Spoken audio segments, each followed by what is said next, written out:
honey dip left in the garage fridge. This is an Imperial Stout from Able Baker Brewery, loaded with flavor, chocolate, vanilla, and you guessed it, honey. Also 10% ABV, so drink this one at home, in your garage, or get a lift.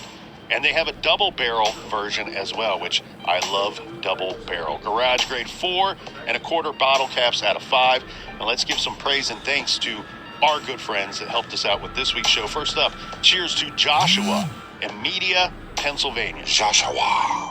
And a big shout out to Carrie in Frederick, Maryland. Next up, a long distance cheers to Stephanie in Edinburgh, UK.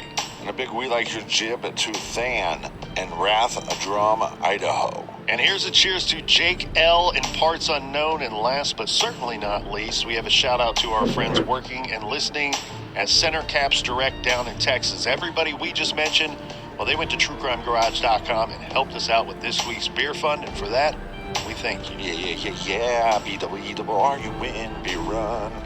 Oh, by the way, don't be a douche burger. Don't be a douche canoe. Don't be a douche fries. Don't. Look, sign up today for our bonus show. And I'll know if you signed up or not. Numbers should be through the roofs. It's the best show since Oprah. They say it's the Jerry Cantrell of podcast. They say it's the Kramer to the Seinfeld. The bonus show to the main show. You better sign up today.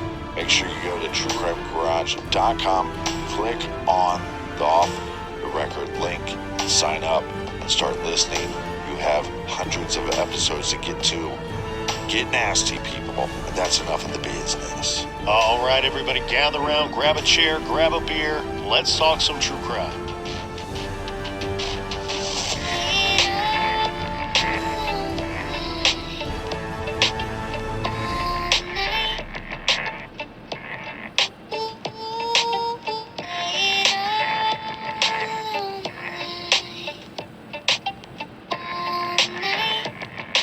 Captain, we are here on part 2 of what we are calling our Las Vegas crime stories. And why would we be covering multiple crime stories from Sin City, Las Vegas? Well, of course, that's because we are attending CrimeCon 2022. That's right, your boys are back at CrimeCon. We're excited to be there. And in the past, we've done this. Last year we were in Austin, Texas for CrimeCon, and we did a bad day in Austin leading up to that week. We want to give you something good to listen to on your travels there and on your travels back. Just to let you know, a bad day in Austin isn't about food poisoning. No, it's about 2 real-life true crime cases, some crazy stuff that went down all in one day in Austin. So as we gear up for CrimeCon, here we are talking about Vegas crime stories, and there are so many interesting ones to cover. We hope you enjoy the ones that we chose for this week. So, in a sense, everyone, this is a part 2, but if you haven't listened to part 1, don't worry, you can continue on because we covered a completely different true crime story, start to finish, in part 1 this week. So thank you for joining us back here in the garage, and we got another great, interesting Vegas crime story for you today. Let's start off by introducing a very important individual. This man, his name is John L. Bailey. John was born in November of 1942 in the great state of Massachusetts. He graduated from the University of Pittsburgh and served this great country in the United States Marine Corps and in the Vietnam conflict, during which he was decorated with 2 Bronze Stars. And in 1969, he became a special agent with the Federal Bureau of Investigation, FBI, and was eventually assigned to several different field offices. This included Louisville, New York, and then lastly, Las Vegas. That leads us to the start of today's story here, Captain, because we're starting off on June 25th, 1990. And this is when Special Agent John L. Bailey, he is on duty working for the FBI's Las Vegas office. Now, one of his assignments for that day is to go to the Security Pacific Bank. Today, the bank is still there, but it's called Bank of America. This is in Las Vegas, Nevada. There, Special Agent Bailey was serving a subpoena in the bank. Agent Bailey arrived at the bank with no issues at all, but while inside the bank, something happened. Agent Bailey hears a scream followed by some commotion. He quickly identifies where the scream came from. He rushes over to a female bank teller. Now, the teller tells Special Agent Bailey that the man who had just left her window had a gun and attempted to rob the bank. Now, I'll break from the action for a second here and play John Madden commentary for you and fill in the blanks. What has happened here is that a man has disguised himself as a woman with gauze on one cheek, and he's got one of his arms in a sling. My guess is that he might have been using the sling to hide or conceal the gun. Right. Or maybe he hurt his arm with too much flicky. He approaches the teller. He tells the teller, she's friendly. Hey, welcome to Security Pacific Bank. How can I help you? He tells her, shut up. This is a robbery. So he makes a robbery attempt, but the teller, it freaks her out.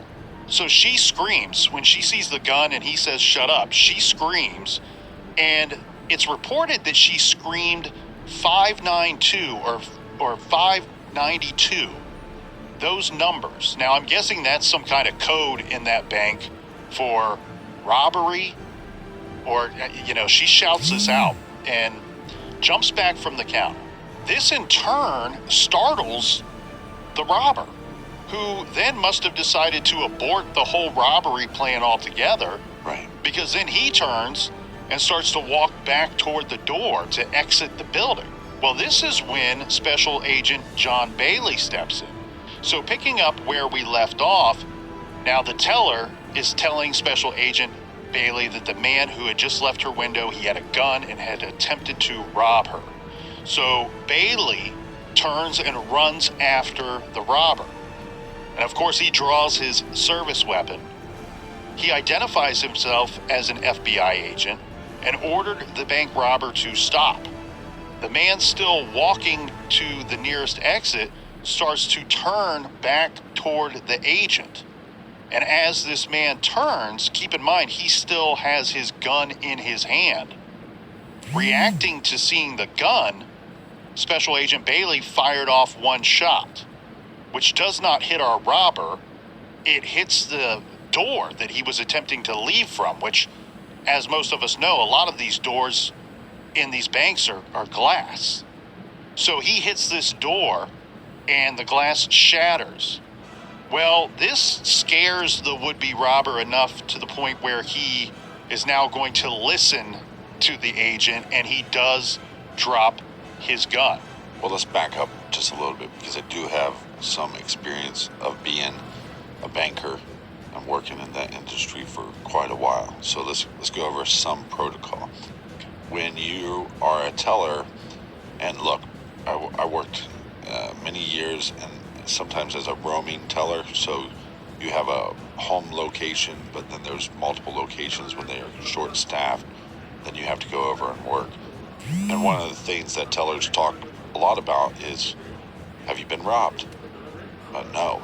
Oh, I have been. This is what happened. And they remember every detail, but oddly, they might remember their actions and what they were doing and how they felt.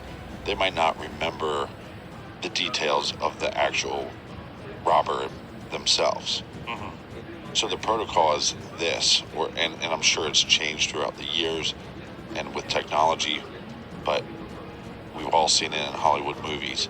There's a silent alarm that you hit, and that alarm then will let your security, if you have security, know, but it also can send an alarm to police. It also sends alarms to other employees at the bank. If your system's set up, I've worked in different banks where it would alarm the managers and other people, and I've worked in other situations where you hit the button and you have no clue what it does. It might go straight to alerting local police. But so I'm the teller. Guy comes up, let's say he passes me a note, give me all your money. I'm going to try to hit that alarm if I can. If I can't, I have two things that I can give the robber. One, a die pack. It looks just like a strapped money. sometimes on the note they'll say no strap money, just loose money. So in that scenario, or if they're communicating with you vocally and they say no strap money, you are trained to just don't even try to hand it to me. Or they might tell you, we'll put it on the counter, see if they take it. So you have the die pack, which will then eventually explode, and then you have another pack, which is marked money. So the marked money is just regular money, but we have a record of what the serial numbers of those dollars are. So if you can get to the silent alarm, if you can give them the die pack, or if you can give them what they call bait money. Again, I'm sure it's different for every bank, but one of the banks that I worked at, once you pulled the bait money, it would also trigger another alarm. So the main situation you're trying to avoid as the teller is a takeover situation. You want the robber in and out as fast as you can, and you want to avoid a situation like the movie Point Break, for example. That's a terrifying takeover situation. Multiple men, multiple guns, and they're violent and willing to shoot and willing to fire and yelling and screaming at the employees as well as the customers of the bank as well. Yeah, and also people might be familiar with the movie The Town, which I think is a brilliant movie. Brilliant. They take over in the sense of a robber or multiple robbers getting behind the line. You want to keep the desk or whatever console you're behind in between you two. You want to just get them whatever they want. That's why a lot of these bank robbers will say, well, if you don't go after a bunch of money, you're going to get a bunch of stuff real quick and then get out of there. But a lot of people would think that the number is high, but they would give you a yearly estimate. Like this year, the average bank robber only walked away with $300. So it's a lot lower than you would think, which is insane because it's a federal offense because it's a bank. You'd be smarter as a criminal to go rob a business. We've learned that from doing True Crime Garage when we covered these cases where a business is robbed. It's thousands of dollars usually that they're leaving with the business. Yeah, and so we had a scenario, and it also weirdly happens where there's not that many customers in the bank. And I don't know if that's something that bank robbers are looking for, or maybe there's too many people in the bank so then they get scared, because you would have to deal with, like in this situation, off-duty police officer or on-duty police officer. But I remember a case where there was two people in line. There was a lady and there was a man, and there was just two tellers out. I was on the far left side, the other teller was on the far right side. There was multiple workstations in between us, and the lady finished, and I noticed that the teller to the right of me was kind of busy, so I motioned the guy to come forward. And I just knew, like, I just had this feeling there's something off about this guy. And so I ducked down because I had a bunch of coin that I needed to put in my station little tiny vault and locked the door. And I did that, and he decided to not go to me. Again, I'm 6'3". My colleague was 5'4", maybe. He was a small guy. So he went to him, and as I'm coming up, thinking that the guy's going to be at the station, I turn, the guy's already gone, and my coworker is just white, like ghostly white. I'm like, you okay? He's like, I just was robbed. And I was like, hit your butt. And then there's a protocol afterwards. Well, did you hit your alarm? No, you didn't. That's okay. Hit this alarm. Did you pull your bait money? No, go ahead and pull that. And then I'm directed to hit my alarm. And then I went and locked the doors, called the cops, and just shut down the whole thing. So even though there was no gun involved, there was no note involved in this case, but you see right away how affected somebody is just by the robbery attempt. Yeah, even without the presence of a firearm, as a person, and you're being robbed, the idea that there could be a firearm on this person does not leave your mind And so, and just to kind of point something out here, Captain, you pointed out your height, but I'm also thinking, yeah, no kidding, he went to the smaller teller, because if this individual is not armed and just wants to hand a note, Captain's having a bad day, well, you got quite the wingspan too, my friend. You could grab this guy and just hold him to the counter until the authorities get there. And here's what's funny, not to, look, I think personally take this very serious, and I would also suggest that in the banking industry, they've dealt with this so much that they know we'd rather lose money than a person. Yes. And so we have came up with these protocols for safety. But when my coworker his name was Ray, he's like, I was robbed. I don't know what happened. It was like this shot of adrenaline, and I was like yelling and cursing. And it's like, because like I said, when I said, come over here, hey, I can help you down here, it's like I knew there was something wrong.